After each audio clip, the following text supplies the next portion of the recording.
Hello friends, நான் உங்கள் சிநேகிதி. அழகும் ஆரோக்கியமும் சேனலை தொடர்ந்து ஃபாலோ பண்ணுங்கள்.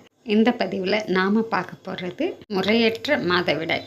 ஒவ்வொருத்தருக்கு 2 மாதம் 1.5 மாதம் இந்த மாதிரி தள்ளி தள்ளி மாதவிடாய் ஆகிட்டே இருப்பாங்க. உடம்புல இரத்த குறைவுனாலையும் இந்த மாதிரி குறைபாடு வரலாம். அப்படி இல்லைன்னா உணவு பழக்க வழக்கங்கள் சரியாக இல்லாததுனாலையும் இந்த மாதிரி வரலாம்.